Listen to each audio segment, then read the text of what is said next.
दोस्तों अस्सलाम अलैकुम। मैं उम्मीद करता हूँ आप सब ठीक होंगे। हज़रत ईसा अलैहिस्सलाम एक दिन नसीहत फरमा रहे थे।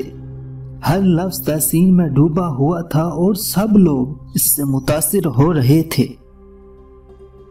एक दुश्मन भी वहां खड़ा था।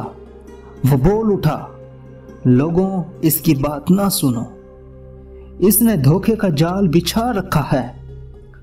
सब दिखावे की बातें हैं, असल कुछ भी नहीं। इसके बाप का पता नहीं कौन था, माल और दौलत भी इसके पास नहीं। हर वक्त बेनवाओं की तरह इधर उधर फिरता रहता है। कभी कहता है शरीयत पर चलो, कभी कहता है जो दिल में आए वो करो, खुदा को तुम्हारी इबादत की जरूरत नहीं। इसका असल मुद्दा ये है कि कहीं बादशाही मिल जाए। कभी कहता है केसर की अतात फर्ज है, मैं तो आसमानी बादशाह हूँ, तुम्हें खराज दुनियावी बादशाह को देनी चाहिए। अलगर्ज इसके तमाम काम बस ऐसे ही हैं। ऐसे आदमी की चाल चलन का भी क्या एतबार हो सकता है। कभी जाहिद बन बैठता है तो कभी शराब पीने लगता है। शरीफ आदमियों में से इसका कोई रफीक नहीं। इसके जाल में जो 10-12 डाकू फंसे हैं, इनमें से कोई कुंजरा है, कोई धोबी और कोई तेली। इसकी ये तकरीर सुनकर हजरत ईसा अलैहिस्सलाम ने जवाब दिया, ए भाई खुदा तुझ पर रहमत करे। मैं तेरा मोमिन हूं कि तूने मुझे मेरे ऐबों से आगाह किया। इस पर उस बदमाश ने आप अलैहिस्सलाम को गालियां देना शुरू कर दी। आखिरकार काफी देर बकवास करके थक चला।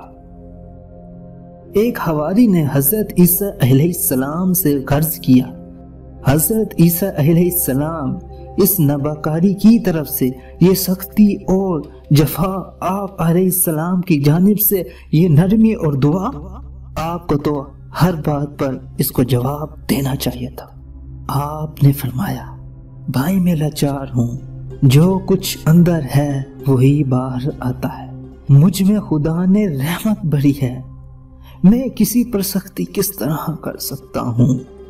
एक शायर ने क्या शेर कहा है, नेक से नेकी हो, नेक से नेकी हो और बद से बदी, और बद से बदी, ज़र्फ में जो होगा टिपकेगा, ज़र्फ में जो होगा टिपकेगा वही।